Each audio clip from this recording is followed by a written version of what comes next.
జాగ్రత్త సహోదరి సహోదరులు, మన చుట్టూ ఉన్న వారు ఎవరైతే ఉన్నారో వారి ఎదుట మనం తప్పు చేసినట్లయితే రేపటి దినాన వాళ్ళు తప్పు చేసినప్పుడు సరిచేసే అవకాశాన్ని పోగొట్టుకుంటాం.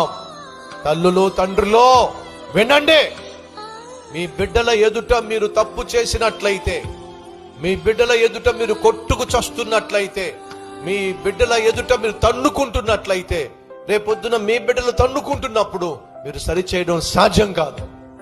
మీ అబ్బాయి మీ అమ్మాయి మిమ్మల్ని ప్రశ్నిస్తారు. ఇంట్లో మీరు కుదురుగా ఉండండి, అప్పుడు మేము కుదురుగా ఉంటాం. ఇంట్లో మీరు నెమ్మది కలిగి ఉండండి, అప్పుడు మేము నెమ్మదిగా ఉంటాం. మీరు పొద్దస్తమానం కొట్టుకు చేస్తారు, పొద్దస్తమానం అరుచుకుంటారు, కేకలేసుకుంటారు. మమ్మల్ని అరవద్దంటారేమిటి, మమ్మల్ని కొట్టుకోవద్దంటారేమిటి, ముందు మీరు సరిగా ఏడవండి అని అంటారు. కాబట్టి జాగ్రత్త జాగ్రత్త జాగ్రత్త.